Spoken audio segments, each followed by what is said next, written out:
suis arrivée sur un endroit où une jeune était décédée. L'équipe d'intervenants donnait du débriefing aux adultes dans la maison qui n'avaient pas été témoins du décès, mais aux jeunes, on avait donné des livres à colorier. Puis je me disais, ils ont vu la même chose et même plus. On leur fait colorier dans un livre en pensant que c'est ce qui va les apaiser, mais on fait parler les adultes. Puis je me suis dit, il y a quelque chose qui ne marche pas. Ils ont le droit, eux aussi, d'être entendus dans ce qu'ils ont vécu. Je pense que c'est pas en évitant le sujet avec eux qu'on va les aider. Fait que Deuil Jeunesse est parti de cette promesse-là que j'ai fait un jour à des jeunes de pouvoir continuer à leur offrir une place pour qu'ils puissent parler librement. Si un jeune se sent coupable, on ne dit pas « ben non, c'est pas de ta faute ». On entend la culpabilité. Après ça, on va la recadrer. Imaginez-vous là, Deuil Jeunesse comme une grosse oreille là, qui est là pour pallier à toutes celles qu'on blesse quand on parle. On vient pallier à ça. C'est le premier but, là. Ça va être de briser cet isolement-là pour permettre, après ça, de se mettre en action puis de trouver comment on peut faire pour aller mieux dans la vie. Je suis très consciente que Deuil Jeunesse ne serait pas rendu où il est si j'avais pas eu des gens autour de moi, là. Dans les premiers moments, quand les gens ont le réflexe de nous appeler, ben j'ai des intervenantes qui sont là pour répondre à ça, qui ne font que ça de leur quotidien, c'est pas rien.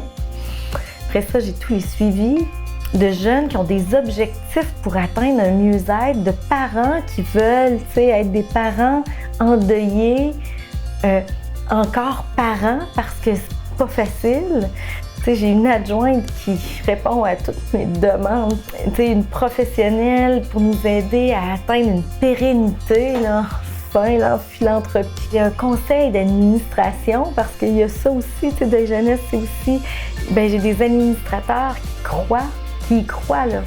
Je pense pas que les gens réalisent à quel point que vivre ces pertes-là et ces deuils-là en temps de COVID, c'est particulièrement difficile parce que tout ce qui nous changerait les idées, on peut pas. Prenez la petite fille qui va danser puis qui danse pour sa maman qui est morte puis qui, elle, là, quand elle danse, elle se rapproche de sa maman puis ça lui fait du bien puis elle sent la fierté de sa maman. Fait que, est-ce qu'on est plus important? Moi, je pense qu'on est autant important, mais est-ce qu'on doit être à l'affût, par exemple, de tout ce que ça a changé? Oui. Ce qui ne s'exprime pas s'imprime chez les gens. Puis actuellement, ce que j'ai peur, c'est qu'il y ait moins d'expression, puis qu'on se retrouve avec des gens en souffrance parce que tout est resté imprégné. En toute honnêteté, j'ai eu peur et j'ai encore peur que Deuil Jeunesse ne survive pas à la crise. Je suis pas une mendiante, j'ai pas le goût d'être ça. Oui, on a besoin, puis on sait quoi faire avec cet argent-là. Ça sert pas à renflouer des coffres pour renflouer les coffres. Ça sert vraiment à assurer la réponse téléphonique qui est si importante. Il y a quelque chose d'unique à Deuil Jeunesse dans notre approche par rapport au deuil puis aux pertes, puis ça n'a pas fait assez de petits encore pour que ça meure. J'ai fait une promesse à des enfants un jour, il y a 20 ans, que j'allais continuer à pas faire que leur histoire va être volée. Moi, tant que je sens pas que la société est capable de prendre ça en charge, il n'y en est pas question. Deuil Jeunesse ne mourra pas.